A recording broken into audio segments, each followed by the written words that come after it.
Assalamualaikum warahmatullahi wabarakatuh. Waalaikumsalam. Waalaikumsalam.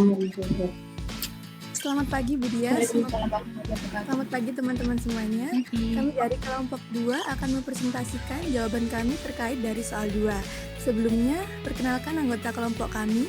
Yang pertama Danovia NPM 49, selanjutnya Rini NPM 55, Aisyan NPM 62, Mary NPM 65, Rohma NPM 66, Mabruroh NPM 72, Belinda NPM 73, dan Karisma NPM 81. Kemudian saya akan membacakan soalnya terlebih dahulu. Adil Corporation membeli 20% kepemilikan Indah Company secara tunai pada 1 Oktober 2017 untuk $60.000. Pada tanggal 1 Januari 2017, nilai buku dari aset bersih Indah yang dilaporkan adalah $200.000. Kelebihan lebih dari nilai buku yang dibayarkan dapat diatribusikan ke aset yang dapat disusutkan yang dinilai terlalu tinggi sebesar $6.000 dengan sisa manfaat 10 tahun. Sisa kelebihan diakui sebagai goodwill jika ada. Nilai wajar investasi di Indah sebagai available for sale security pada akhir tahun 2019 adalah sebesar $65.000. Dividen selalu dibayarkan pada 1 Juli setiap tahun. Pendapatan atau laba bersih dari pembayaran dividen Adil dan Indah adalah sebagai berikut. Kemudian diminta siapkan entry jurnal pada buku Adil Corporation yang berkaitan dengan investasinya di Indah Company serta nilai investasi Adil di Indah untuk setiap tahun selama 3 tahun dengan asumsi Adil memperhitungkan investasi dengan menggunakan A. metode biaya dan B. metode ekuitas. Selanjutnya akan dijelaskan oleh teman saya.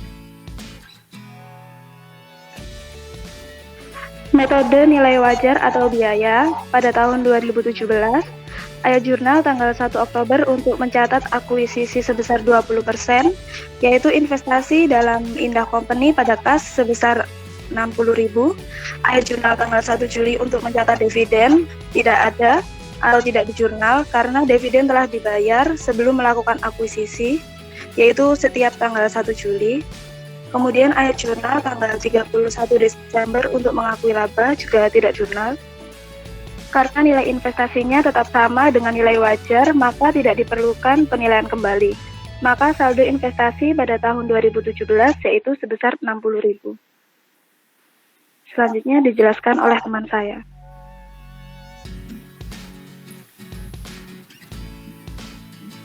Selanjutnya untuk tahun 2018, untuk mencatat dividen, ayat jurnal tanggal 1 Juli adalah kas pada pendapatan dividen sebesar $3.000. $3.000 itu diperoleh dari $15.000 dikali 20% sama dengan $3.000. Lalu untuk mengakui laba, ayat jurnal tanggal 31 Desember itu tidak ada. Laba tidak di jurnal karena nilai investasinya tetap sama dengan nilai wajar, maka tidak diperlukan penilaian kembali. Maka saldo investasi pada tahun 2018 sebesar $60.000, sedangkan saldo laba sebesar $3.000 dari pendapatan dividen. Next. Selanjutnya untuk mencatat tahun 2019, yang pertama ada ayat jurnal tanggal 1 Juli untuk mencatat dividen. Nah ini penulisannya kas atas pendapatan dividen seharga $7.000. $7.000 ini diperoleh dari $35.000 dikali 20% sama dengan $7.000. Nah selanjutnya karena pendapatan dividen lebih besar daripada pendapatan laba, maka diperlukan penyesuaian terlebih dahulu. Nah untuk perhitungannya yaitu $35.000 dikali 20% itu seharga $7.000 dikurangi $20.000 dikali 20% seharga $4.000. Jadi hasilnya $7.000 dikurangi $4.000 sama dengan $3.000. Nah untuk pencatatannya yaitu pendapatan dividen atas investasi Indah seharga $3.000. Nah maka saldo investasi sebesar 57 ini awal dari investasi awal $60.000 dikurangi $3.000 atas penyesuaian seharga $57.000. Sedangkan saldo laba sebesar $7.000 berasal dari $3.000 itu dari pendapatan dividen 2019 ditambah $3.000 dari pendapatan 2018, $7.000 pendapatan dari 2019 dikurangi $3.000 atas penyesuaian tersebut. Selanjutnya Selanjutnya ya jurnal tanggal 31 Desember untuk mencatat penyesuaian kenaikan investasi. Karena nilai wajar pada tahun 2019 sebesar 65.000 sedangkan saldo akhir tercatat sebesar 57.000, maka diperlukan pencatatan kenaikan investasi sebesar 8.000 dari 65.000 dikurangi 57.000. Maka ayat jurnalnya pengisian untuk menyesuaikan sekuritas yang tersedia untuk dijual ke nilai pasarnya pada laba komprehensif lainnya sejumlah 8.000. Next. Baik, selanjutnya adalah menggunakan metode ekuitas. Yang pertama dicari yaitu schedule alokasi kelebihan biaya. Perhitungannya berupa biaya investasi sebesar 60.000, lalu dikurangi dengan bagian ekuitas PT Indah pada 1 Oktober yang terdiri atas ekuitas awal sebesar 200.000, ditambah laba pada 1 Oktober sebesar 15.000, perhitungannya dari 20.000 dikali 9/12. 9/12 itu muncul karena menghitung laba dari 1 Januari sampai dengan sebelum akuisisi. Lalu dikurangi dengan dividen sebesar 5.000, lalu dikali dengan persentase kepemilikannya 20%. Maka nilai buku yang diperoleh yaitu 42.000. Karena adanya kelebihan yang dibebankan ke aset dicatat terlalu tinggi, maka mengurangi nilai buku yang diperoleh sebesar 1.200. Perhitungannya dari 6.000 dikali 20%. Maka setelah adanya pengurangan nilai buku menjadi 40.800, sehingga total kelebihan biaya atas nilai buku yang dibebankan ke goodwill sebesar 19.200. Next. Ya, untuk selanjutnya yaitu jurnal untuk tahun 2017 menggunakan metode ekuitas. Yang pertama, ayat jurnal tanggal 1 Oktober untuk mencatat investasi. Jurnalnya yaitu investasi dalam PT Indah pada kas sebesar 60.000. Yang kedua, ayat jurnal tanggal 1 Juli untuk mencatat dividen. Jurnalnya tidak ada. Dividen tidak dijurnal karena dividen telah dibayar sebelum melakukan akuisisi. Yang ketiga, ayat jurnal tanggal 31 Desember untuk mengakui laba. Jurnalnya investasi dalam PT Indah pada laba dari PT Indah sebesar 1.000. Perhitungannya dari $20.000 dikali 20% dikali 3/12. Mengapa dikali 3/12? Karena dihitung mulai bulan Oktober sampai Desember. Yang keempat, ayat jurnal untuk mencatat amortisasi aset yang dinilai terlalu tinggi. Jurnalnya yaitu investasi dalam PT Indah pada laba dari PT Indah sebesar 30. Perhitungannya dari $6.000 dikali 20% dibagi 10 dari umur manfaat dikali 3/12 Oktober hingga Desember. Maka saldo investasi 2017 adalah biaya awal sebesar 60.000, dividen tidak ada, laba bersih dari Oktober hingga Desember 1.000, amortisasi aset yang dinilai terlalu tinggi 30. Jumlah saldo akhir sebesar $61.030. Maka saldo laba 2017 yaitu laba sebesar 1.000 ditambah amortisasi 30 sehingga jumlah saldo laba yaitu $1.030. Next. Selanjutnya pada tahun 2018. Pertama, ayat jurnal tanggal 1 Juli untuk mencatat dividen. Jurnalnya adalah kas pada investasi dalam PT Indah sebesar 3.000. 3.000 ini diperoleh dari 15.000 dikali 20%. Yang kedua adalah ayat jurnal tanggal 31 Desember untuk mengakui laba. Jurnalnya adalah investasi dalam PT Indah pada laba dari PT Indah sebesar 8.000. 8.000 ini diperoleh dari 40.000 dikali 20%.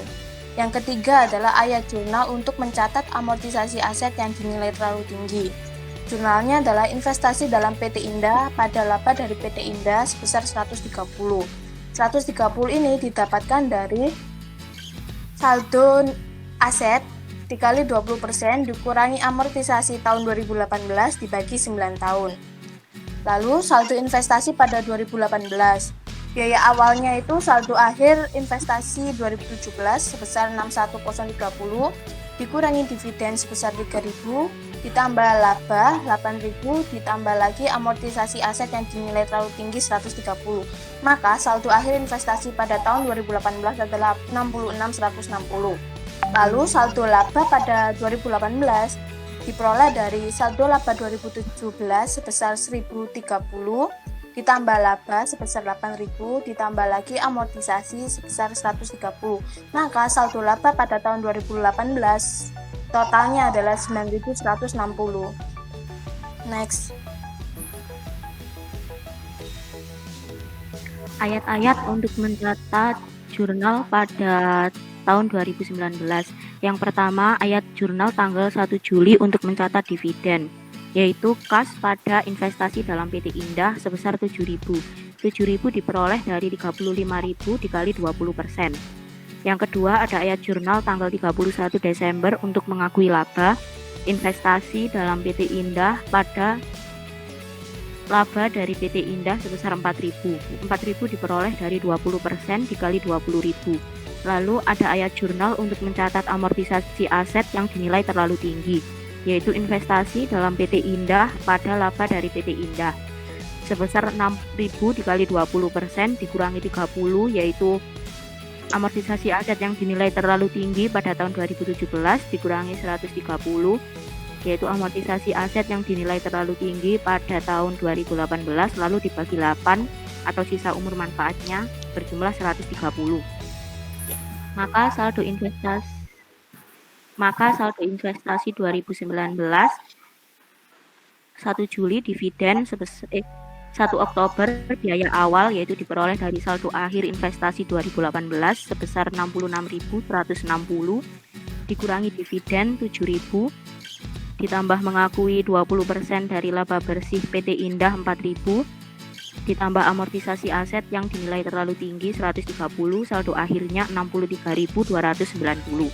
Maka saldo laba pada 2019 yaitu 9.160 ditambah 4.000 ditambah 130, saldo labanya pada 2019 13.290.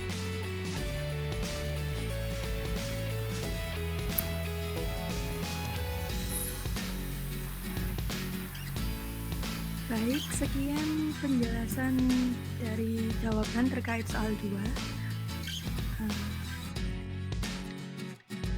Oke ya. Dari jawaban kelompok 2 itu sudah bagus, tapi ada beberapa yang masih harus saya koreksi ya. Nah, koreksinya adalah di sini. Yang pertama terkait dengan amortisasi aset yang dicatat terlalu tinggi atau OV over value. Di sini dikalikan 20%. Padahal kalau kita melihat pada soalnya, ini kita lihat soalnya ya. Ini dia. Dikatakan di sini Adel itu membeli 20% kepemilikan di Indah. Di mana pada tanggal pembeliannya itu terjadi kelebihan nilai buku yang dibayarkan terhadap nilai buku asetnya tadi itu diatribusikan sebagai aset yang disusutkan dinilai terlalu tinggi sebesar 6.000.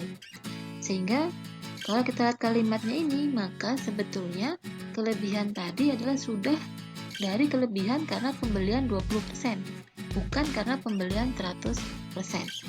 Oleh karena itu, untuk kelebihan 6.000 ini, yang jumlah 6.000 ini tidak perlu dikalikan lagi dengan 20% ya.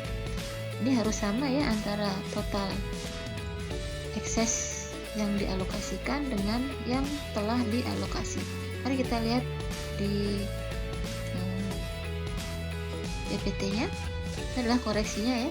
Lihat di sini, ini adalah biaya investasi atau investasi awal yang dilakukan bukan Januari tapi 1 Oktober 2017. Nah, kalau membuat di advance itu saudara sangat penting sekali untuk tahu tanggal-tanggalnya ya. Jadi tanggal 1 Oktober. Kalau dia investasi 1 Oktober, maka nilai buku ekuitasnya juga yang 1 Oktober.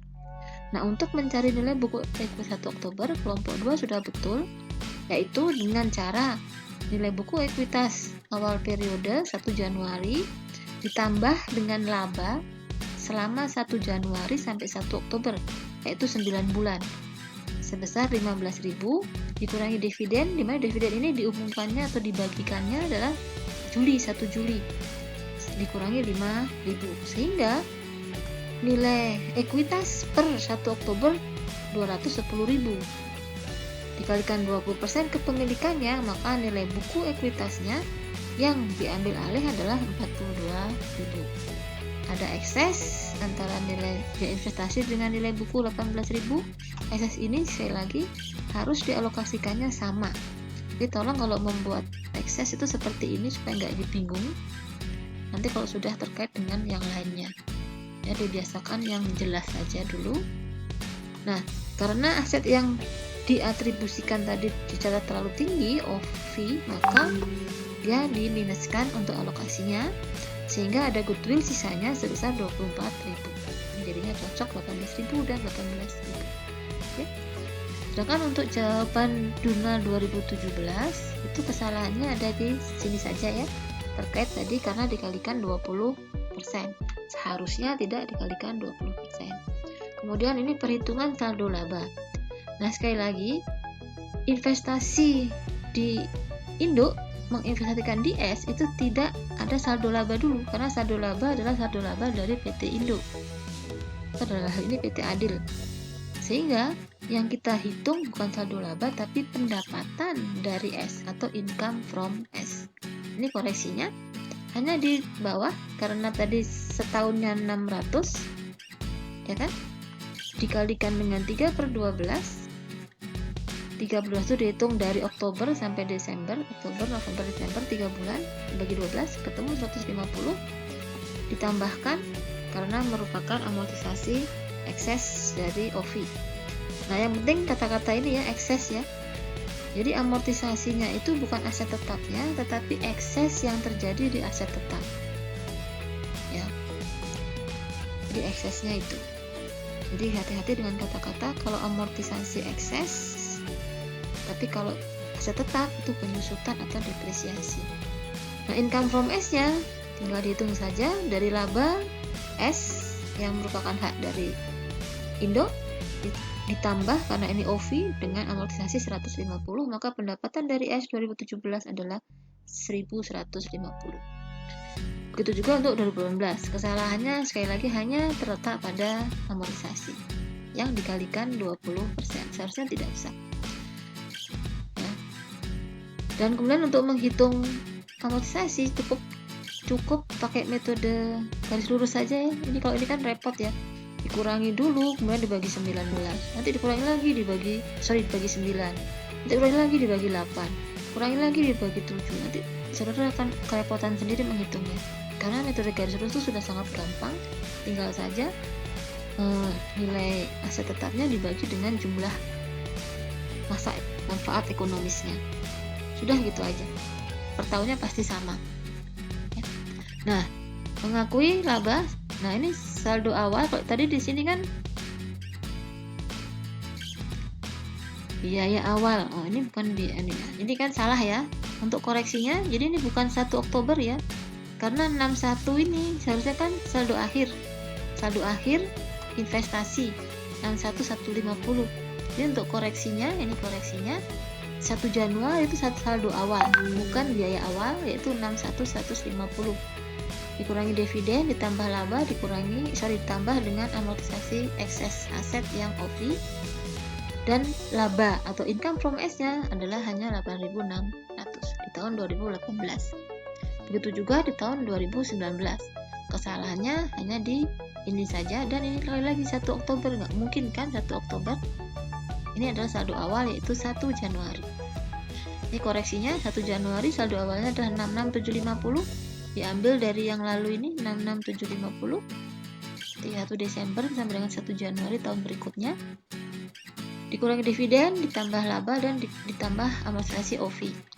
Ketemulah hasilnya adalah 6 hasilnya bukan 64.390 ya, harusnya nih 64.250 ya, ini salah ketik lagi ya, jadi betulkan aja, harusnya adalah 64.250. Lihat di sini dulu betul nggak 64.250, saldonya 64.350 tuh. Di sini adalah yang paling akhir ya, ini 64.350 ya, belum saya ubah. Oke. Saya kira itu untuk koreksi dari jawaban kelas AKL soal 2, AKL 1 kelas terakhir ya, kelas E. Kalau masih ada pertanyaan, ditanyakan saja melalui komen atau melalui tatap muka yang lain. Dan wassalamualaikum warahmatullahi wabarakatuh.